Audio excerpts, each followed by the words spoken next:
Sharon देश का गुलाब है, तराइयों में का शोषण చాలా మంది ఉదయాన్నే ఒక ఏమంటారు ఎత్తు కొమ్మలు పట్టుకొని చాలా మంది వీధుల్లో తిరుగుతూ ఉంటారు. అది ఎందుకు మనం అలా చేయట్లేదు? మీలో ఒకరిద్దరికి ప్రశ్నలు ఉండవచ్చు. మనం ఎందుకు అలా తిరగట్లేదు, మనం ఎందుకు అలా చేయట్లేదు? నేను ఈరోజు తిరగచ్చా తిరగకూడదా అన్నది కాదు, కానీ వాళ్ళు ఎందుకు అలా తిరుగుతారో, వాళ్ళు ఎందుకు చేస్తారో 2-3 విషయాలు చెబుతాను. కొంతమంది నమ్మకంతో నిష్టగా చేసేవాళ్ళు ఉన్నారు, చాలామంది అలా చేయట్లేదు. సరే, నిష్టగా చేసేవారి సంగతి చెబుతా వినండి.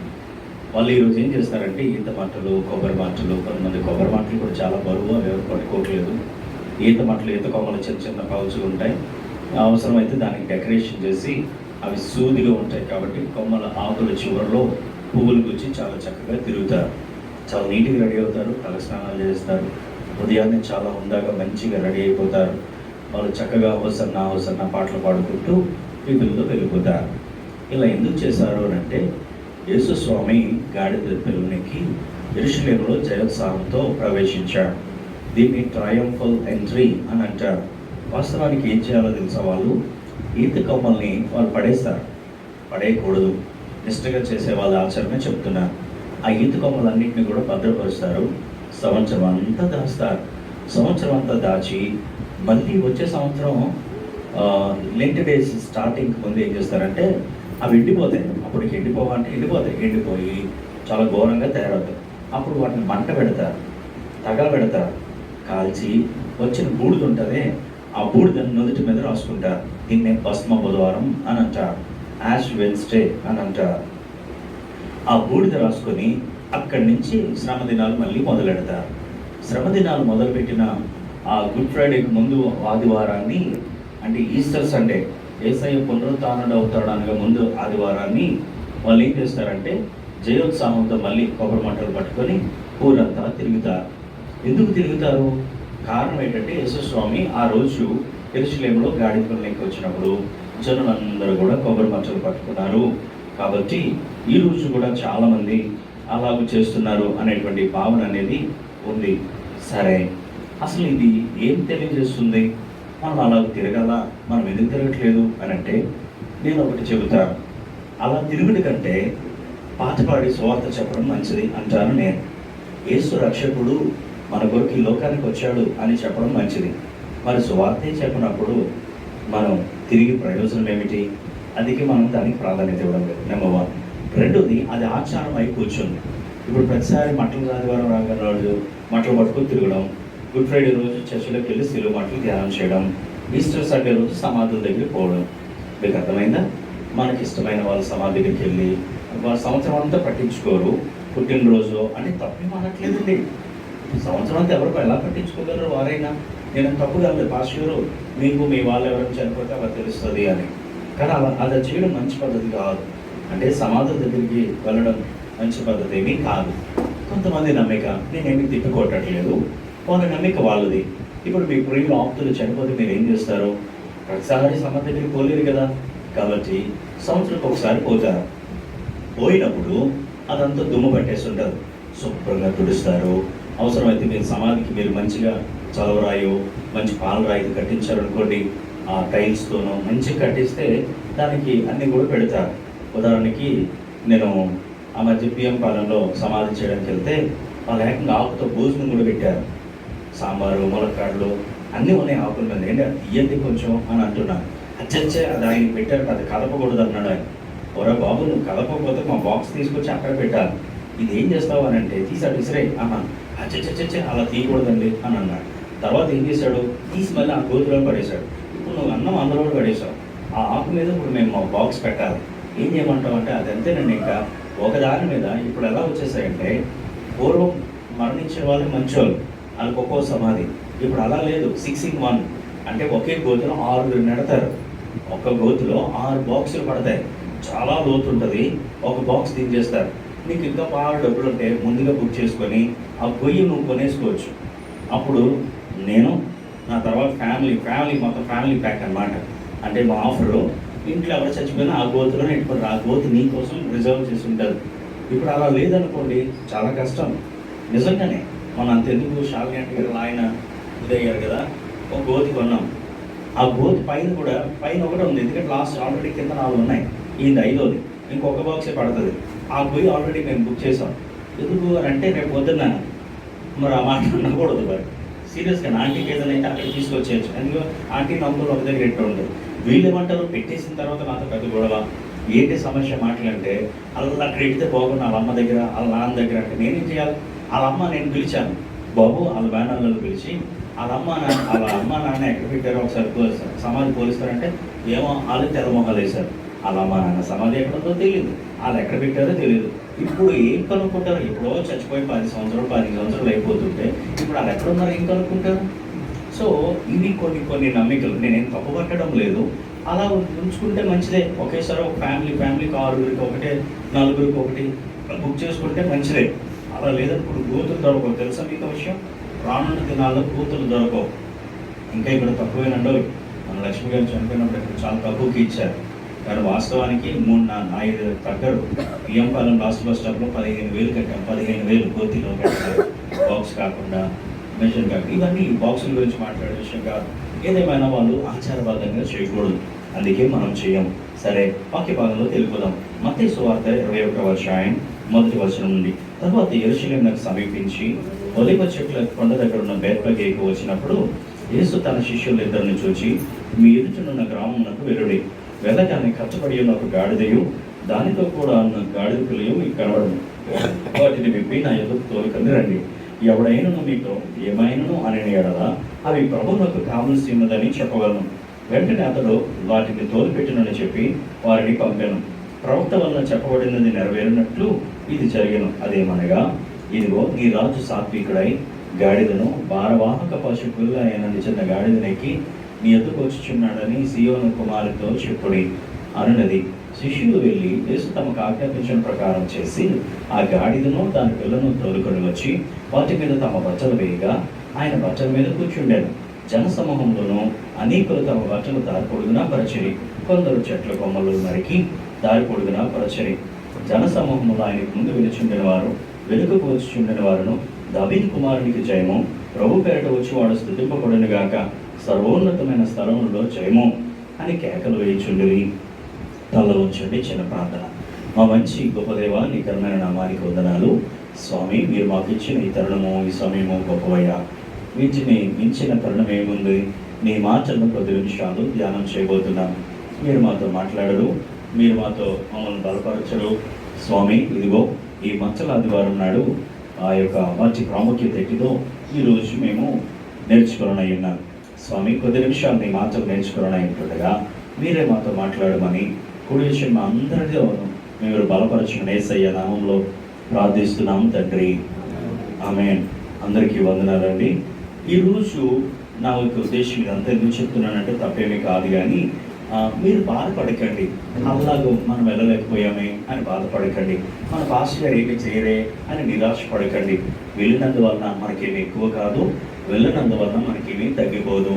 కానీ ఇప్పుడు ఒక వైఖరి చాలా ప్రాముఖ్యం. వెళ్ళేటప్పుడు ఎందుకు వెళ్తున్నాం అనేది తెలుసుకోవాలి. విచారకరం ఏంటంటే ఈ రోజుల్లో చాలామంది సువార్తకి వెళ్తారు. సువార్త వెళ్ళినటువంటి చాలామంది చిన్నపిల్లలు ఉంటారు, ముసలోళ్ళు ఉంటారు. కొంతమందికి రక్షణ అంటే ఏంటో తెలియదు. కొంతమంది రక్షింపబడిన వారు కూడా ఉంటారు. అంటే సువార్తకి వెళ్తాం రండి అంటే పిక్నిక్ వెళ్ళినట్టు అందరూ బస్సు వేసుకొని ఒక ఆట కట్టించుకొని వెళ్ళిపోతూ ఉంటారు. వాళ్ళ ఆసక్తిని మెచ్చుకోవాలండి. నేను వాళ్ళని తప్పు పట్టడం లేదు. అలా రమ్మనిగానే అందరూ పిల్లల్ని, ముసలోళ్ళని, మునుగోళ్ళని అందరిని వేసుకొని వెళ్ళిపోతూ ఉంటారు. ఎంత ఆసక్తి, మంచిదే. అయితే మనము ఏదో ఒక పాఠాన్ని మనం నేర్చుకుంటూ ఉండాలి. ఇక్కడ మట్టల ఆదివారం దగ్గరికి వచ్చేసరికి ఏమని చెప్పగలం? 1-2 అందులో ఎన్ని సందర్భాలు ఉన్నాయి? అందులో ప్రాముఖ్యమైనవి. 1 యెరూషలేము పట్టణం. యెరూషలేములోనికి యేసుక్రీస్తు ప్రభువు వారు జయం స్వామితో రావడం. 1 పట్టణం, 2 యేసుస్వామి, 3 యేసుస్వామి ఎక్కి వచ్చిన గాడిద పిల్ల. గాడిద గురించి వర్తమానం చెప్పొచ్చు, యేసుస్వామి గురించి వర్తమానం చెప్పొచ్చు, స్వాగతం పలికిన యెరూషలేము నివాసులను బట్టి వర్తమానం చెప్పవచ్చు. వీరు ముగ్గురు చాలా ప్రాముఖ్యమే.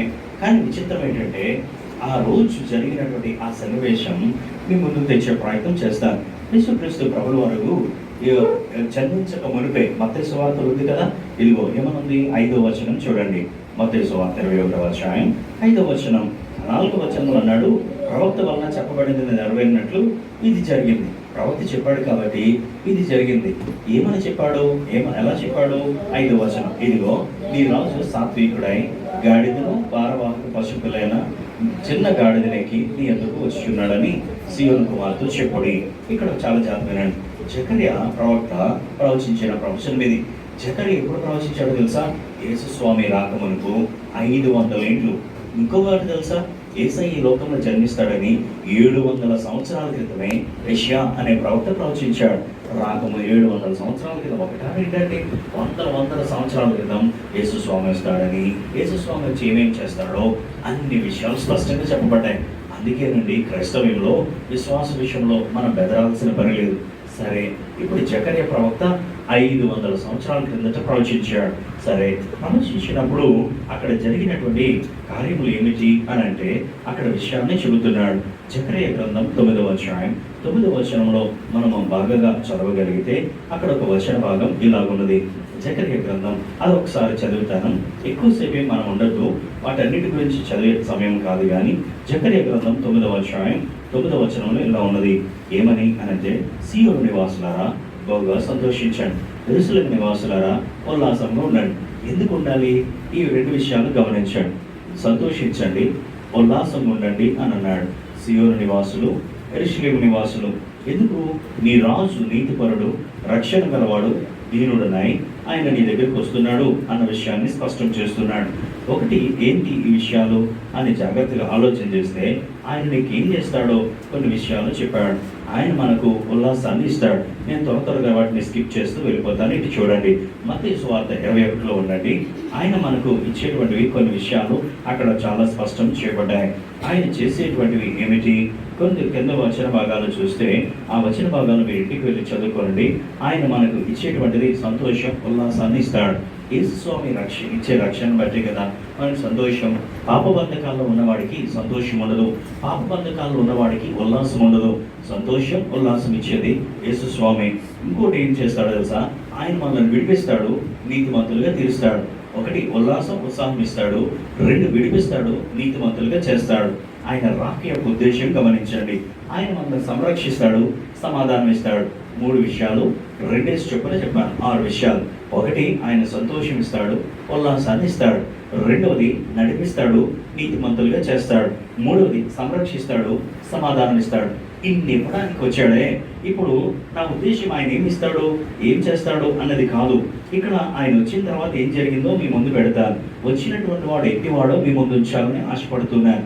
యేసు స్వామి అక్కడికి రాగానే చూడండి ఒక మాట, మొదటి వచనం, యెరూషలేముకు సమీపించి ఒలీవ చెట్ల కొండ దగ్గర ఉన్న బేత్పగేకి వచ్చినప్పుడు యేసు తన శిష్యులందరిని చూచి, మీ ఎదుట గ్రామానికి వెళ్ళండి, అక్కడికి వెళ్ళగానే కట్టబడిన గాడిద ఒకటి కనబడుతుంది, దాన్ని తోలుకొని రండి. ఎవరైనా మిమ్మల్ని అడిగితే ప్రభువు కావాలని చెప్పండి అని అన్నారు. విచిత్రమేది తెలుసా? ఈ శిష్యులకు ఉండాల్సిన లక్షణాలు చెప్పుకోనండి. యేసు స్వామి తన దగ్గర ఉన్న వారిని శిష్యులుగా పిలిచాడు. శిష్యులకు ఉండాల్సిన లక్షణాలు ఏంటంటే, ప్రభు ఏదైనా ఆజ్ఞాపిస్తే వెళ్ళి చెప్పిన వారు చేయాలి తప్ప ఎందుకలగా ఏ ఊరు, ఎవరింటికి వెళ్ళాలి, డైరెక్షన్ చెప్పు, అక్కడ వాళ్ళు ఏదైనా ఇన్ని అడగలేదు. వాళ్ళు వెళ్ళారు, తీసుకొని వచ్చారు. అంతకు మించి వాళ్ళు ఏం చేయలేదు. శిష్యులకు ఉండాల్సిన లక్షణం ఏంటి అంటే, ప్రభు ఏది ఆజ్ఞాపిస్తాడో, ప్రభు ఏది చెబుతాడో అది తూచా తప్పకుండా చేయాలి తప్ప మనం అందులో రీజన్స్ వెతకూడదు. మనుష్యుడు అందుకే ఏమంటారంటే, when the human reason ends, faith begins అని అన్నారు. అంటే మనుష్యుడు రీజనింగ్ చేయడం ఎప్పుడైతే ఆగిపోతుందో విశ్వాసం పని చేయడం మొదలు పెడుతుందట. అబ్రహామును అబ్రహమా, నీవు లేచి నీ తండ్రి ఇంటికి రండి రమ్మన్నప్పుడు, దేవా నేను ఎక్కడికి పంపుతావు? వేరే ఊరా? ఏ ఊరది? ఎటువైపు వెళ్ళాలి? అక్కడ మా చుట్టాలు ఉంటారా అని అడగలేదు.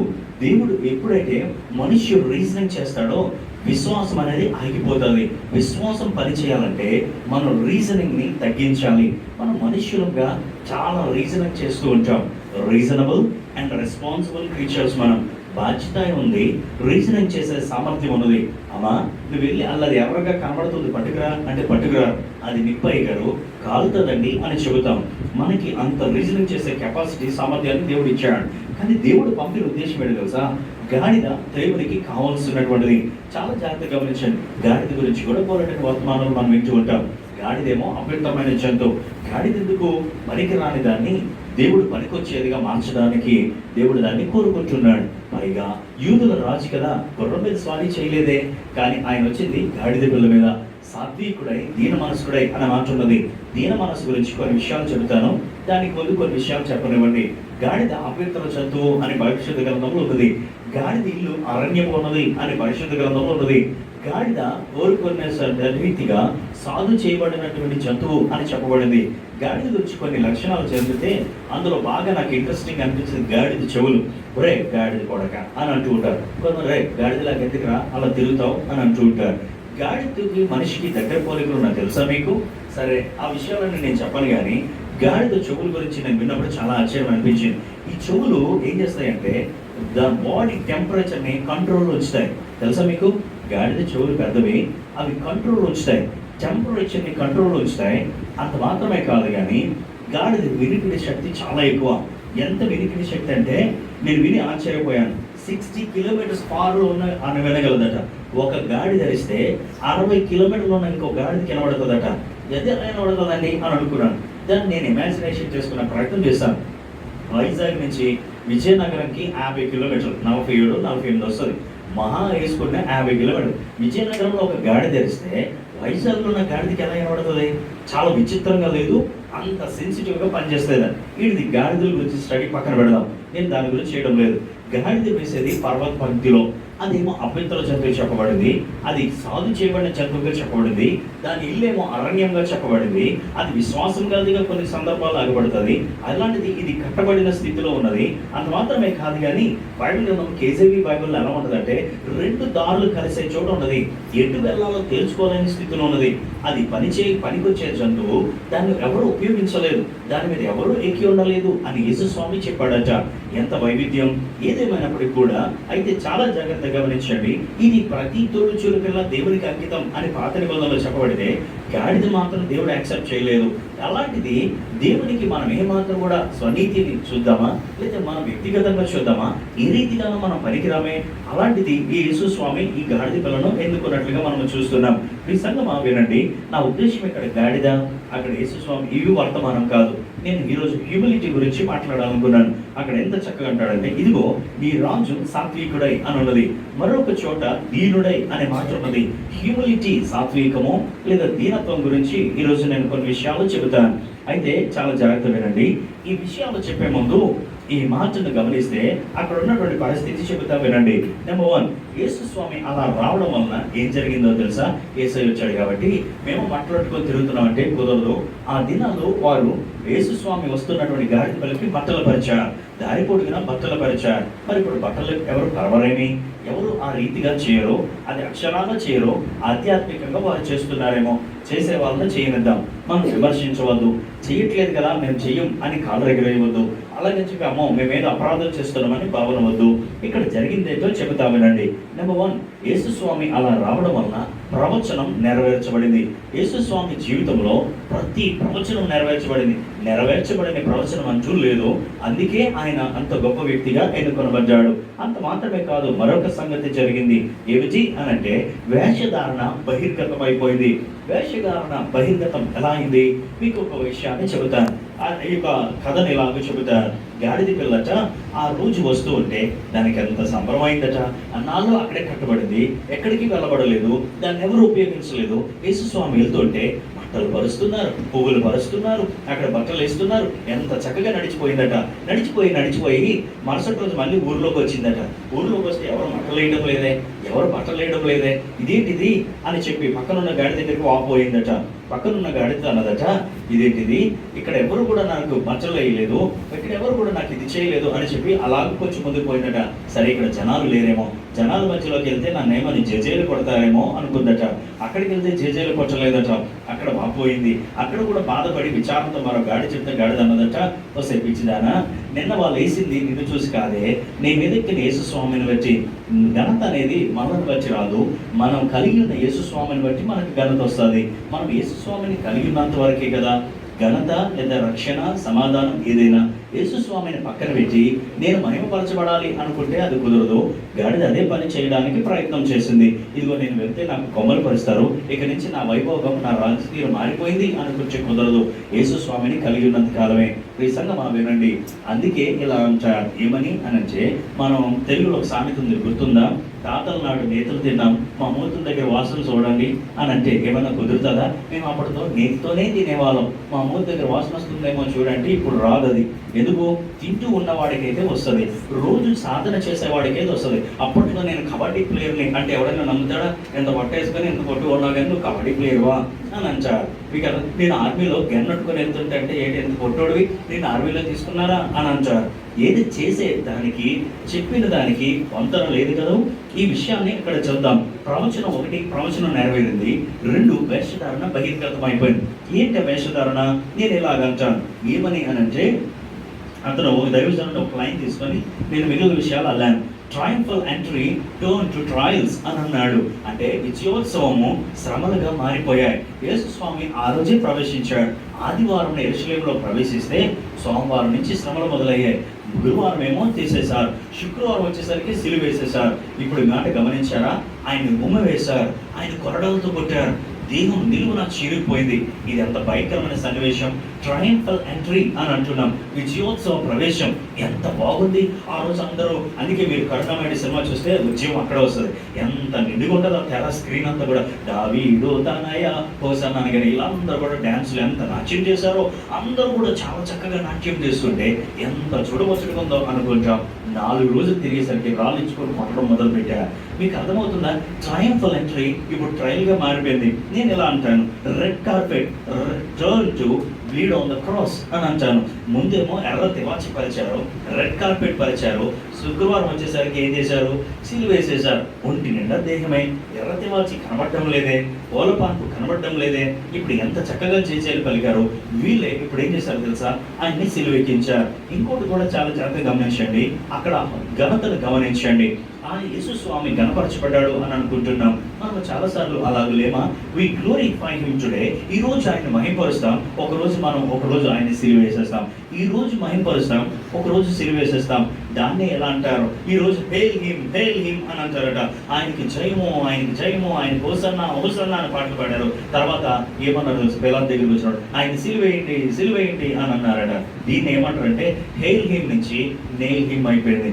ఆ హేల్ హిమ్ అంటే ఆయనకి జయము, జయ హో రాజా జయ హో అని పలికిన వాళ్ళు ఇప్పుడు నెయిల్ హిమ్ సిలువేయండి, మేకులు కొట్టండి అని అన్నారట.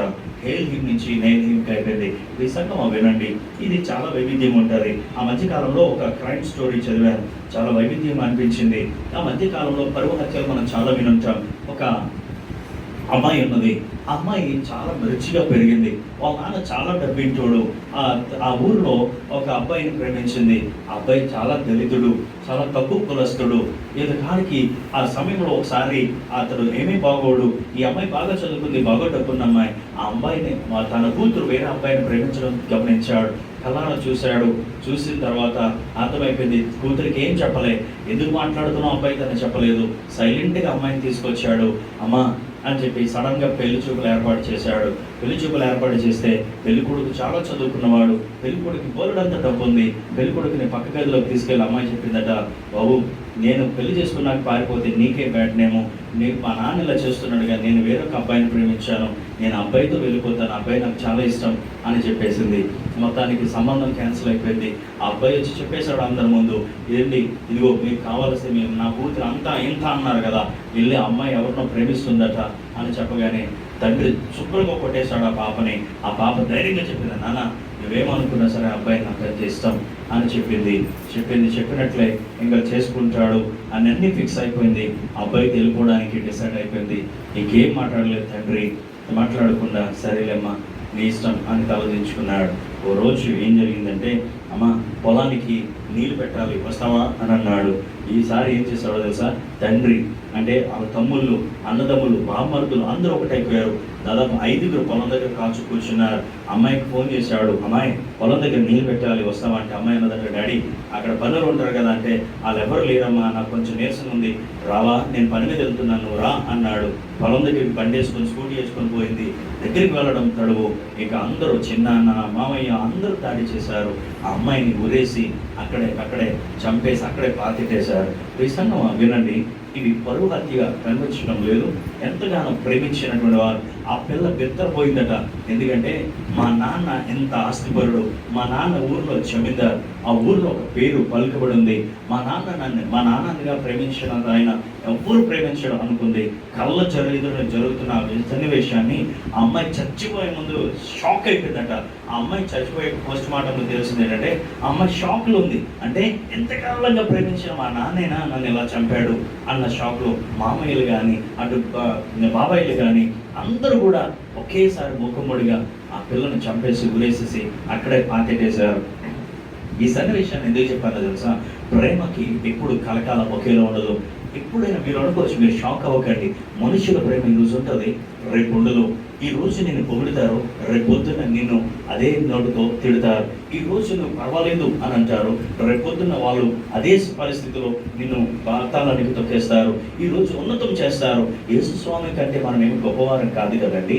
ఆయన జయోత్సాహం యెరూషలేములోకి వీధుల్లోకి అడుగుపెడితే, హోసన్నా జయము, దావీదు కుమారుడా జయము అని అంతగా పాడినటువంటి వాళ్ళు ఇప్పుడు ఏం చేశారో తెలుసా? ఆయన్ని సిలువకు అప్పగించేశారు. ఆయన మీద మొహం మీద బొమ్మ వేశారు. అందుకే కదిలింది కరుణరథం పాటలో చరణం ఇలా ఉంటుంది, ఆయన కరుణమయుడు. ఆ పంచిపెట్టిన రాళ్ళే క్షమించాడు, ఆ పంచిపెట్టిన రొట్టెలే ఈరోజు రాళ్ళు అయిపోయాయి. ఆయన ప్రేమతో రొట్టెలు పంచిపెట్టాడు, అవి రాళ్ళుగా తిరిగి వచ్చాయి. ఆయన ప్రేమతో అందరినీ తాకి స్వస్థపరిచాడు. ఆయన ఎంతమంది కుష్ఠవ్యాధి గలవారిని ఎవరు తాకకూడదు, అలాంటి వారిని సైతం తాకి స్వస్థపరిచాడే. ఈ రోజు ఆయన ముఖం మీద ఉమ్ము వేసేటువంటి పరిస్థితి వచ్చేసింది. నిజంగా ఈ మాట గమనించండి. ఆయన సాత్వికుడు, ఎంతటి సాత్వికుడో చెబుతాను, ఇప్పుడు దాన్నే చెబుతాను. మనం ఈ రోజు నేర్చుకోవాల్సిన పాఠం ఏమిటి అని అంటే, మనము అటువంటి గాడిద లాంటి వారమే, కానీ దేవుడు మనకు ఉన్నతమైన స్థితిని ఇచ్చాడు. ఆయన లేకుండా మనకి ఏది కలగదు. ఇది నెంబర్ 1. రెండవది, ఆయన వచ్చినటువంటి వ్యక్తి గొప్పగా పేరు ప్రఖ్యాతలు కలిగిన వ్యక్తి. ఆయన ఉన్నతుడే, సమీపించరాని తేజస్సులో ఉన్నవాడే, మన కొరకు దీనుడై వచ్చాడు. ఆ దీనత్వం గురించి మనం ఎన్నోసార్లు మనం వింటూ ఉంటాం. క్రైస్తవులం అందుకే ఒక దైవజనుడు ఇలా అన్నాడు, దీనుడైనటువంటి యేసు స్వామిని కొనియాడుతారు, దరిద్రుడిగా ఈ లోకానికి వచ్చిన యేసు స్వామి బిడ్డలు అని చెప్పుకుంటారు. నేటి సంఘాల్లో కానరానటువంటిది ఏదైనా ఉంది అని అంటే అది ఏమిటయ్యా అంటే, సంఘములు ఎక్కడ కూడా కనబడటం లేదు దీనత్వం అనేది. క్రైస్తవులు అస్సలు కానరావడం లేదు దీనత్వం అనేది. అందుకే ఒక విషయాన్ని జాగ్రత్తగా వినండి. ఇంకొక విషయాన్ని కూడా నేను ముగిస్తాను. రీసెంట్గా మనకి ఇక్కడ విషయాన్ని గమనించగలిగితే, ప్రవచనం నెరవేరింది. అంత మాత్రమే కాదు, వేషధారణ బహిర్గతమైపోయింది. వేషధారులు వాళ్ళు అప్పటికే కూడా దారి పొడుగున పరిచారు, చెట్ల కొమ్మలు నరికారు, దారి పొడుగున పరిచారు. ఆయన ముందు వెళ్ళి చుండిన వారు, వెనుక వచ్చి చుండిన వారు. కానీ సిలువ వేయబడినప్పుడు ఒక్కడు లేడే. గిచ్చమైన తోటలో పట్టబడినప్పుడు ఒక్కడు లేనే. అందరూ పారిపోయారే. వీళ్ళంతా ఏమైపోయారు? వీళ్ళందరూ కనుమరుగైపోయారు. ఈ సంగమా యేసు స్వామినంత హ్యూమిలిటీ మనకెక్కడ కనబడదు. హ్యూమిలిటీ చేసేదేటో చెబుతా వినండి. ఈ రోజు హ్యూమిలిటీ లేకపోతే దీనత్వం సాత్వికం అనేది సంఘాల్లో కనుమరుగైపోయింది. ఓ దైవజనుడు ఇలా అన్నాడు, humility of Jesus is departed from the church అని అన్నాడు. సంఘం నుండి అది దూరం అయిపోయింది. సంఘ విషయాల్లో కానీ, ఈవెన్ సేవకుడిగా నాకు కూడా ఈ వర్తమానం కాలం నేను ఈ పాయింట్స్ రాస్తున్నప్పుడు కానీ, క్షమించండి, రాత్రి నేను వీటిని రాస్తున్నప్పుడు కానీ, వీటిని చదువుతున్నప్పుడు కానీ నాకు అనిపించింది, నిజమే కదా, వీళ్ళగా మనం ఉండగలుగుతున్నామా? హ్యూమిలిటీ చేసే పనులు ఏంటో నేను చక్కచక్క చెబుతాను. నేను ఇందాక కొన్ని విషయాలు చెప్పాను. ఆయన ఏమేమి తీసుకొస్తాడో చెప్పాను. అవి తీసుకురావడానికి ముందు ఇవి మనకు ఉండాలి. యేసు స్వామిని అందరినీ దీవిస్తాడా? ఎస్, ఖచ్చితంగా దీవిస్తాడు. ఈ మంటల ఆదివారం నాడు మనకు ఉండాల్సిందేంటి? హ్యూమిలిటీ కాదు. హ్యూమిలిటీ లేకుండా మనం ఏదైనా చేయొచ్చా అంటే చేయొచ్చు. మీకు ఒక విషయం చెప్తాను వినండి. దేవుడు ఎవరికైనా ఇవ్వమన్నప్పుడు ఎలా ఇవ్వమన్నాడు? మనం ఇలాగనే ఇవ్వచ్చు, అందరికీ కనబడలేవచ్చు, అవసరమైతే ఇప్పుడు ఫోన్లు వచ్చాయి, సెల్ఫీ తీసుకొని కూడా ఇవ్వచ్చు. ఇవ్వడం అయితే ఇచ్చాం, కానీ ఏ ఉద్దేశం తెచ్చాం అది చాలా ప్రాముఖ్యం. హ్యూమిలిటీ దగ్గరకు వచ్చేసినప్పుడు హ్యూమిలిటీ చేసే కొన్ని పనులు చెప్తామేనండి. హ్యూమిలిటీ, వినయం అనేటువంటిది దేవుని మహిమపరచేలా చేస్తుందట. Humility help us to glorify God. దేవుని మహిమపరచేలా చేస్తుంది. అది హ్యూమిలిటీ తనకు తాను ఎప్పుడు గణపరచుకోవడానికి చూడదు. దేవుని గణపరచాలి, దేవుని మహిమపరచాలి అని ఎప్పుడు కూడా కొన్ని అడుగుతూ ఉంటుంది. తన సెల్ఫ్ అనేది చూసుకోదు. నేను పాట పాడుతున్నది ఎవరి కోసం? దేవుని కోసం కాదు. అయ్యో నేను కనపరచబడకూడదు అన్నట్టుగా ఉండాలి. మీరు ఎప్పుడైనా తోలు బొమ్మలాట చూసారా? మీరు ఎప్పుడైనా దాన్ని పప్పెట్ షో కూడా చూసారా? పప్పెట్ షో చేసేటప్పుడు వీళ్ళు ఏం చేస్తారో తెలుసా? వాయిస్ ఓవర్ ఇచ్చేటప్పుడు ఈ వ్యక్తి మాట్లాడతాడు, కానీ బొమ్మ మాట్లాడినట్టు ఉంటుంది. హాయ్ బాగున్నావా అని అంటది. కానీ ఈ వ్యక్తి స్వరం లిప్పు బయటికి కనబడదు. నేనే ఆ బొమ్మ మాటలు కూడా నేనే చెప్తానని ఎక్కడ చెప్పడు. ఈ వ్యక్తి లోపల మాట్లాడతాడు, బయటికి మాత్రం ఈ బొమ్మ మాట్లాడుతున్నట్టే అనిపిస్తుంది. ఈ విషయాన్ని గమనించారా? ద సేమ్ వే మనం పప్పెట్ షో లాంటి వారం. మనం పప్పెట్ మాత్రమే. మాట్లాడుతుంది ఎవరు? దేవుడు కదూ. అందుకే ఇప్పుడు గమనించండి, దేవుడి వాక్యము, దేవుడు నాతో మాట్లాడుతున్నాడు అంటే మనం సరి చేసుకుంటాం. లేదనుకుంటే పాస్టర్ ఎలా చెప్పాలి, పాస్టర్ అలాగేంది చెప్పాలి, ఈ వాక్యం ఏది తీసుకున్నాడు అనేటువంటి మాటలు మనకెన్నడూ రావు. హ్యూమిలిటీ అనేది దేవుని మహింపరిచేలా చేస్తుంది. రెండవది, హ్యూమిలిటీ చేసే పని చెబుతా వినండి. మన అంతర్గత పొరపాట్లను సరిదిద్దుకోవడానికి, వాటిని తొలగించుకోవడానికి వినయం మనకు సహాయం చేస్తుందట. Humility help us to eliminate hour inner correction అని అన్నాడు. అంటే లోపల మనల్ని మనం సరిదిద్దుకోవడానికి పని చేస్తుంది. నాలో ఏం తప్పు ఉందండి, ఎవడేం తప్పు చేయట్లేదు అని అంటే అది ఏమాత్రం కూడా లోపల సబరంగా ఉండదు. నిజమే, ఎవరు తప్పు చేయడం లేదు, కానీ కొన్నిసార్లు సిగ్గుపడతాం. అరే మనం బయటికి అనకపోవచ్చు, బయటికి మనం నెట్టివేయబడకపోవచ్చు, కానీ లోపల ఏంటో తెలుస్తుంది మనం తీసాం. కానీ ఈరోజు మనుష్యుల నైజం ఎలా తయారైందంటే, అంటే 10 రూపాయలు తీసుకున్నాడు ఉన్నాడు, 100 రూపాయలు తీసుకున్నాడు ఉన్నాడు, ఇద్దరు దొరికిపోయారండి. అప్పుడు 10 రూపాయలు పట్టుకున్నాడు కాడ ఏమంటాడు తెలుసా? 10 రూపాయలు ఆడు 100 ఇచ్చాడు సార్ అని అంటారు. అంటే ఇది నేను 10 తీశాను, ఆడు 100 తీశాడు. దాని అర్థం ఏంటి తెలుసా? నువ్వు దొరికిపోయావు, నీతో పాటు కూడా ఆడు దొరికిపోవాలి. అది నీ భావన. ఆడికి ఎక్కువ పడాలి, నాకు తక్కువ పడాలి. మీకు విషయం తెలుసా? దేవుని దృష్టిలో ఇద్దరు సమానమే. తీసేదేదో తీసావు, అంతేగాని 10 తీసావా, 1000 తీసావా? ఏంటంటే ఎలక్షన్స్ మీ దగ్గర 1000 పంచారా, 5000, 5000 తీసుకున్న ఒకటే, 1000 తీసుకున్న ఒకటే, 500 తీసుకున్న ఒకటే. అది కాదు స్వీట్ బాక్స్ మాకు పట్టు చీర ఇచ్చారన్నా ఒకటే. తీసుకోవడం అయితే తీసుకున్నాం అంతే కదండి. అందులో నువ్వు అది తీసుకున్నావా, నాకు 2 వచ్చాయి, నాకు 4 వచ్చాయి అంటే కుదరదు. మీకు అర్థమవుతుంది. మీకు విషయం చెప్తా వినండి. మీరు ఈ మధ్య జరిగింది, మొన్న జరిగిన సంఘటన చెప్తాను. నేను ఒక ఊరు వెళ్ళాను, ఇల్లు ఓపెనింగ్, ప్రసంగం నాదే. ప్రసంగం అంతా అయిపోయింది, భోజనాలు పెట్టారు. భోజనాలు అయిపోయాక భోజనం సరిగ్గా నేను తింటున్నాను, నా పక్కన నన్ను త్వరగా తినేశాడు, చాలా తక్కువ తిన్నాడు. లాస్ట్లో బూరెలు ఉంటాయి కదా, బూరెలు తినేసి 2 బూరెలు తిండి అని అన్నాడు. నాకు అనిపించింది, నేను నాకు నుంచి చూస్తున్నాను సరిగ్గా తెల్లది, కానీ బూరెలు మాత్రం 2 వేసుకున్నాడు అని అనిపించింది. ఫస్ట్ 2 బూరెలు సరిపోలే, అందరికి ఒకటేసి పార్సల్ కదండి 2 వేశారు. 2 సరిపోలే, ఇంకో 2 కావాలా అనుకున్నాను. నేను చిన్న చెప్తున్నాను, ఇది జరిగింది కాబట్టి. పక్కన ఆయన నా ఫ్రెండే. సరే చూసిన తర్వాత తిన్న తర్వాత మళ్ళీ 2వ డౌట్ ఏంటి వచ్చింది తెలుసా? ఒకటి అనిపించింది, తినే సరిపోలే, ఇంకో 2 కావాలా అనిపించింది. నెంబర్ 1. రెండోది ఏమనిపించింది తెలుసా?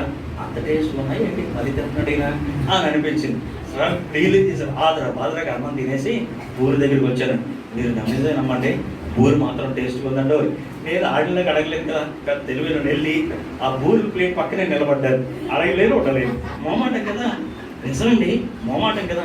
అడగాలనిపించారు, అడిగి చెప్తారు వాళ్ళు. 2 కాదు అమ్మ 10 బూర్లు ఇటాయి అంటే వేస్తారు. 10 బూర్లు అడిగిన వేస్తారు, కానీ బూర్లు ప్లేట్ వైపు చూస్తున్నాడు. సీరియస్గా పడేసి నా ప్లేట్లో అట్టుకొని వేసినట్టున్నారు. మరి నేను చూసుకోలే. ప్లేట్ పడేసి ఇంకొక ఆవిడ అసలే మనం అమ్మ తెస్తున్నాననే లోపు ప్లేట్ లాగేసుకొని పసుకొని ఇచ్చాడే అని ఒడ్డుపోయాక తెలిసి మనం అట్టుకుంటూ ఉండిపోయిందని అట్టుకొని తెలియదే. మీకు ఈ విషయాలు ఎందుకు చెప్తానండి? కొన్నిసార్లు మనం టాలీ చేసుకుంటూ ఉంటాం. చూసి మనసు ఒంగోరు బూరు తీసుకున్నాను, అయ్యో తీసుకుని దగ్గర ఒకటే తీసుకున్నారేంటి అంటుంది ఆవిడ. నిజమే, ఒకటే 2 కూడా తీసుకోవాలని ఉంది. అవసరం బాక్స్ ఇచ్చేస్తే ఇంటికి కూడా పట్టుకెళ్ళిపోవాలి. అంత బాగున్నాయి బూరులు. మీకు అర్థమవుతుందా? కానీ మనుషులు దూరం నుండి చూసే విధానం ఒకలా ఉంటుంది. అందుకన్నాడు హ్యూమిలిటీ అనేటువంటిది ఏం చేస్తారు సార్? మన అంతర్గత పొరపాట్లను దిద్దుబాటు చేసుకోవడానికి అది ఎంతగానో ఉపయోగపడుతుంది. మనసు అన్నీ బాగున్నాయి, పులిహోర ముందు ఎత్తే వద్దు అన్నాను, తక్కువ వేసిన తర్వాత ఇంకా ఎత్తే బాగున్నాను అన్నట్టుంది. ఏదైనా సరే మనం కొన్నిసార్లు మనం తప్పిదం, అది నాకు తప్పిదమే తర్వాత అనిపించింది. అయ్యారు మీరు చాలా మంచి, ఆయన పట్ల నాకు పోయింది నాకు. ఎందుకు? ఆయన మంచి పనే చేశాడు. ఊరు బాగుంది, కూర కన్నా అన్నిటికన్నా ఆయనకి అదే నచ్చింది, అదే తిన్నాడు. నచ్చింది తినడంలో తప్పేమి లేదు. మనుషులం కదా, వెంటనే జడ్జ్మెంట్కి వచ్చేస్తాం. చూడండి, హ్యూమిలిటీ మనకి ఏం చేస్తుంది తెలుసా? నెంబర్ 1, దేవుని మహిమపరచేలా చేస్తుంది. నెంబర్ 2, హ్యూమిలిటీ మన అంతర్గతంగా ఉన్నటువంటి తప్పులను, పొరపాట్లను దిద్దుకోవడానికి మనకు సహాయం చేస్తుంది. హ్యూమిలిటీ ఎప్పుడు కూడా ఏం చేస్తుంది తెలుసా? మనం సరిదిద్దుకోవడానికి చేస్తుంది. అంతేగాని మనం ఏం చేస్తాంలే, మనం పెద్ద తప్పేం చేయలేదులే, మన పెద్ద ఇదేం కాదులే అన్నట్టు మనం చేయదు. మూడవది ఏంటో తెలుసా? Humility prepares us for consecration అని అన్నారు. మనం దేవునికి ప్రతిష్ఠించబడేలా వినయం మనకి సహాయం చేస్తుంది. యేసుస్వామి దీనుడు, సాత్వికుడు అని ఎందుకు చెప్పాడు? అందుకే ఒక రాజు ఇలా అన్నాడు, ఏమనంటే, నేను ఖడ్గం పెట్టాను, రక్తం ఒలికించాను, నేను జయించలేనన్ని రాజ్యాలు యేసుస్వామి ప్రేమతో జయించాడు. అందుకే ఆయన అన్నాడు, win the world with love. ప్రేమతో ప్రపంచాన్ని జయించొచ్చట. ప్రపంచాన్ని జయించు. కాబట్టి ఎంతవరకు జయించగలం? అలా చేయలేము కదా. అందుకే జాగ్రత్త వినండి. హ్యూమిలిటీ మనల్ని ఏం చేస్తుంది తెలుసా? కాన్సన్ట్రేట్ చేస్తుంది, మనల్ని ప్రత్యేకపరుస్తుంది, ప్రతిష్టపరుస్తుంది, దేవుని దగ్గరికి మనల్ని తీసుకువెళ్తుంది. ధనవంతుడు రాజుల గురించి మనకు తెలుసు, సుంకరి పరిసయుడి గురించి మనకు తెలుసు. వారిద్దరూ దేవాలయంలోకి వెళ్ళారు. ఎవరెవరు ఎలా ప్రార్థన చేశారో మనకు తెలుసు. ఒకరికేమో ప్రార్థన వచ్చు, ఒకరికేమో ప్రార్థన రాదు. ప్రార్థన వచ్చిన ఆమె ఏమో లోపలికి పోయాడు, ప్రార్థన రాని ఆయనేమో బయట ఉండిపోయాడు. లోపలికి వెళ్ళిన ఆయన ధైర్యంగా మాట్లాడుతున్నాడు, బయట ఉన్న ఆయన రొంబ అనుకుని, బాబోయ్ యేసుస్వామి, నీ వైపు చూడడానికి కూడా నాకు అర్హత లేదే, దేవా ఆకాశం తట్టు కన్నులెత్తే అర్హత లేదే అని ప్రార్థన చేస్తున్నాడు. ఇద్దరిలో ఎవరు ప్రార్థన దేవుడు అంగీకరించాడు? లోపల ఉన్న వ్యక్తిదా, వెలుపల ఉన్న వ్యక్తిదా? మనం ఎక్కడ కూర్చున్నాం అన్నది కాదు, ఏ రీతిగా ప్రార్థించమన్నది చాలా ప్రాముఖ్యం. హ్యూమిలిటీ దేవునికి ప్రతిష్ఠించబడేలా చేస్తుంది. ఇంకోటి కూడా చెప్తాను. అందుకే ఇలా అన్నాడు, A.W. Tozer అనేటువంటి భక్తుడు ఇలా అన్నాడు, a humble person alone is the true worshipper of God అని అన్నాడు. వినయ మనస్కుడే నిజముగా దేవుని ఆరాధించేవాడు. వినయ మనస్కుడు నిజంగా దేవుని ఆరాధించేవాడండి. మనం ఆరాధన చేసేటప్పుడు ఎంత పెద్ద పదాలు ఉపయోగించాం, ఎంత మంచి పాట పాడాము, ఎలాగో దేవుని స్తుతించాం అన్నది కానే కాదు. నిజముగా ఒక మాటను గమనిస్తే మనం వినయ మనస్కులం, నిజముగా దేవుని ఆరాధించేవారు. 4 విషయాలు చెప్పాను, మళ్ళీ చెప్తున్నాను. వినయం దేవుని మహిమపరిచేలా చేస్తుంది. వినయం లోపల ఉన్న పొరపాట్లను దిద్దుకునేలా చేస్తుంది. వినయం దేవునికి ప్రతిష్ఠింపబడేలా చేస్తుంది. వినయ మనస్కుడు నిజముగా దేవుని ఆరాధించేవాడవుతాడు. ఈ సంగమా, ఇదిగో నీ రాజు సాత్వికుడై దీనుడునై ఆయన నీ చెంతకు వస్తున్నాడు అని అంటే, ఇక్కడ జరిగిన సన్నివేశం చూడండి. ఇదేం జరిగింది అని అంటే, యేసుస్వామి వచ్చి ఎంజాయ్ చేశాడు అనుకుంటున్నారా? ఏం చేశాడో చూడండి. మత్తయి సువార్త 21వ అధ్యాయం 10వ వచనం చూడండి. 10వ వచనం చూస్తే, ఆయన యెరూషలేములోకి వచ్చినప్పుడు పట్టణం అంతయు ఈయన ఎవరో అని కలవరపడెను. లోపలికి వచ్చినప్పుడు ఏం చేయాలి? అందరూ ఆనందించాలి కదా. కానీ ఏమొచ్చిందో తెలుసా? కలవరం. అందుకే చూడండి, ఈ రోజులో ఏంటి, ప్రభువుని ఒకడు నమ్ముకున్నాడంటే కలవరం, కుటుంబంలో ఒకడు క్రీస్తు నమ్మకు వచ్చాడంటే కలవరం, ఆ వీధిలో మీటింగ్ పెడితే కలవరం, రికార్డింగ్ డాన్స్ పెట్టండి కలవరం ఉండదు, ఒక సినిమా వేయండి కలవరం ఉండదు, ఒక పిక్నిక్ వెళ్ళండి ఏముండదు. మన కులపోలందరికీ ఇప్పుడు ఏం వనభోజనాలు ఉంటాయి, ఏం చేస్తారు తెలుసా? ఈ కులపోలందరూ అక్కడికి వెళ్ళిపోతారు, ఆ కులపోలందరూ అక్కడికి వెళ్ళిపోతారు. ఇదేమో తెలుసా? కులమిచ్చి ఇదేమవుతుంది తెలుసా? వాళ్ళందరూ కూడా ఒక రకమైన దాంట్లోకి వెళ్ళిపోతారు. కానీ కలవరం ఎప్పుడు వస్తుంది తెలుసా? అక్కడ దేవుని మాటలు ప్రకటించబడితే కలవరం, ఒక ఏదైనా చదివితే కలవరం, బైబిల్ చదివితే కలవరం, ప్రార్థన చేస్తే కలవరం. ఎందుకు అని అంటే, అందుకే ఇందాక చెప్పాను కదా, దేవుళ్ళు ఆనందించాలి అని అంటే ఏముండాలి? అనుభవం ఉండాలి, ఆయనతో వ్యక్తిగత అనుభవం ఉండాలి. దేవుడు యేసుస్వామిని ప్రేమించేవారై ఉండాలి. యేసుస్వామిని ద్వేషించేవాడే ఆయన లేఖనాల్ని ద్వేషిస్తాడు. ఈ సంగమా వినండి, 2 విషయాలు జరిగాయి. చదువుదామా ఆ వచ్చిన భాగం? 10వ వచనం. ఆయన యెరూషలేములోకి వచ్చినప్పుడు పట్టణం అంతయు ఈయన ఎవరో అని కలవరపడెను. తర్వాత ఏం చేసింది? జన సమూహము ఈయన గలిలయలో నజరేతు వాడు క్రీస్తు అని చెప్పాను. తర్వాత యేసుస్వామి చేసిన పని ఏంటో చెప్తా వినండి. చాలా మంది అనుకున్నారు యేసుస్వామి వస్తున్నాడు, మద్దలు పరిచయం, మనం ఇప్పుడు ఇన్ని చేస్తే దేవుడు మనకు రివార్డ్ ఇస్తాడు అనుకున్నారు. యేసుస్వామి చేసిన పని ఏంటో తెలుసా? క్లెన్సింగ్ చేశాడు. ఆయన వచ్చి చేసింది ఏంటో తెలుసా? దేవాలయాన్ని శుద్ధీకరించాడు. అరే బాబోయ్, అరే పని చేశారా? నా దేవుని మందిరాన్ని మీరు దొంగలుగా మార్చేశారు. యేసుస్వామి ఆ యెరూషలేము పట్టణాన్ని చూసి ఏడ్చాడట. అవునా కాదండి? ఆయన వానన్నింటినీ కూడా చూసి ఆయన ఏడ్చాడు. యెరూషలేమును సమీపించినప్పుడు ఏడ్చాడు. మనం చూసే కోణం ఒకటి, కానీ యేసుస్వామి చూసే కోణం మరొకటి. ఆయన మనల్ని చూసి సంతోషిస్తూ తగిన రీతిలో మనం ఉన్నామా? ఈ విషయాన్ని గమనించండి. నిజమే కదూ, వాళ్ళు అనుకున్నారు యేసుస్వామి వచ్చాడంటే మనకేదో చేస్తాడు అని అనుకుంటారు. కానీ అలా కానే కాదు. నిజముగా దేవుని వాక్యమును ప్రేమించేవారుగా మనం ఉన్నామా? ఈ విషయాన్ని నేను మీకు జ్ఞాపకం చేస్తున్నాను. ఒకటి, ప్రవచనం నెరవేరింది, వేషధారణ పచ్చబయలైంది, దేవాలయం శుద్ధీకరించబడింది. మూడేసి విషయాలు చెప్పాను. యేసుస్వామి ఎందుకు వచ్చాడో చెప్పాను. ఆయన ఆనందం ఉల్లాసాన్ని ఇవ్వడానికి వచ్చాడు, నీతి సమాధానం ఇవ్వడానికి వచ్చాడు, ఆయన మనందరినీ కూడా ఐక్యపరచడానికి వచ్చాడు, ఆయన మన కొరకు రక్షణ, విమోచన, విడుదల ఇవ్వడానికి వచ్చాడు అన్న విషయాన్ని చెప్పాను. విడుదల స్వస్థత ఆయన వల్ల మనకు కలుగుతుంది. అదే రీతిగా వినయం మనస్సు గురించి చెప్పాను. వినయం మనలను దేవుని మహింపరచేలా చేస్తుంది, వినయం మనలను ప్రతిష్ఠించబడేలా చేస్తుంది, దేవుని నిజంగా ఆరాధించేలా చేస్తుంది. సాత్వికము కలిగి మనం ఉంటున్నామా? ఈ రోజులో ప్రతి ఒక్కరు కూడా మనం ఇలా చెప్పగలుగుదేమో, షకీనా అనేటువంటిది ఈ రోజులో కనబడడం లేదు. సంఘములలో ప్రాముఖ్యంగా ఈవెన్ నా దగ్గర అయినా సరే మనం అందరూ కూడా ఒకసారి పరిశీలన చేసుకోవాలి కదా. ఈ రోజు మనము ఒక మాట అంటాం, అది వేషధారణ పచ్చబయలవడానికి ఎంత దగ్గరలో లేనే లేదు. ఈ సంఘం వినండి, అందుకే ఈ రోజు మనం ఒక మాట అంటాం. అంత ఎందుకండి ఈ మాట పదే గుర్తొచ్చింది, నేను చెప్పాలి అనుకోలేదు. ఉదాహరణ, ఈ మధ్యకాలంలో ఒక వీడియో వైరల్ అవుతుంది చూసారా?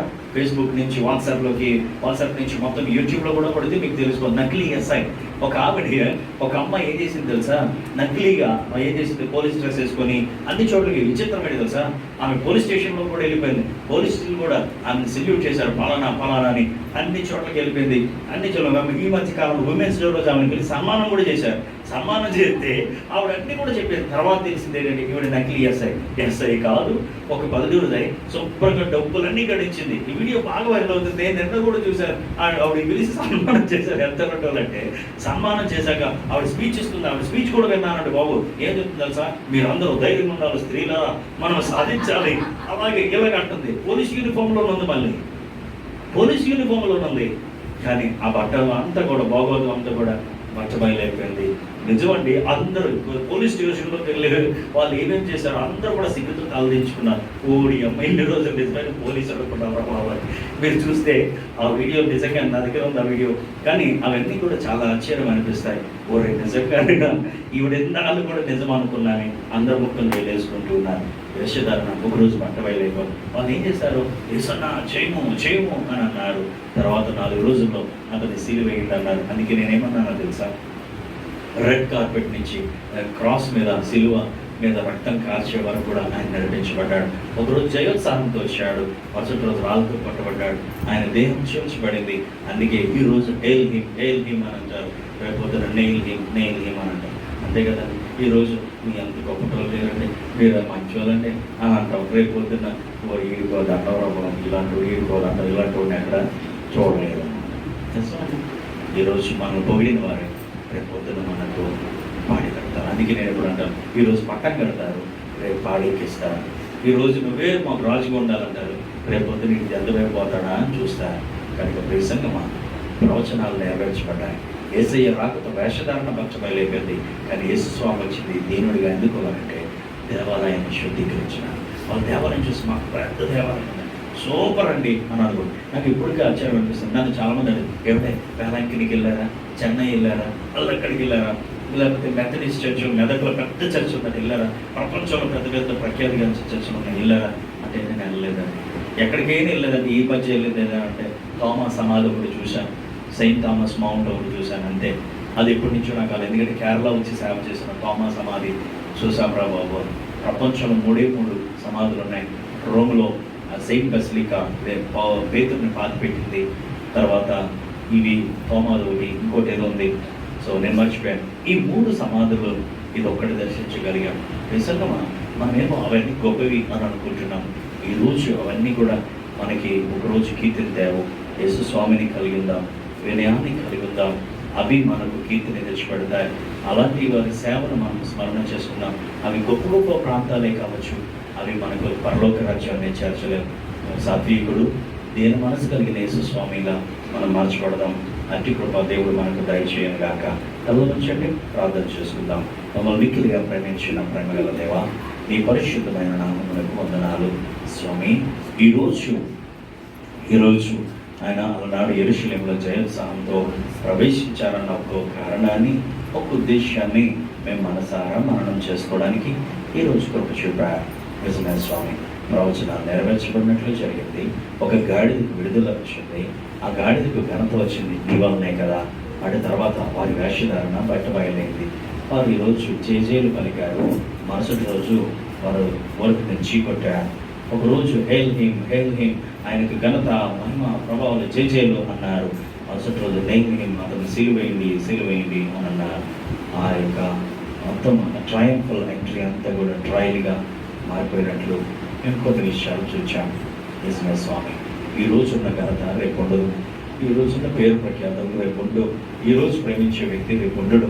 కానీ శాశ్వత కాలం ఉండేది నీ ప్రేమ, నీ అందున్నటువంటి చూపిన ప్రేమాభిమానాలే శాశ్వత కాలం ఉండేది. అట్టి ప్రేమలోనికి మమ్మల్ని నడిపించండి ఆయన. నీ ప్రేమలో నీ ప్రేమ చేత మేము నింపబడేలా కృప చూపాం. యేసయ్య నామంలో ప్రార్థించున్నాం తండ్రి, ఆమేన్. ఈ సమయంలో పాట పాడు.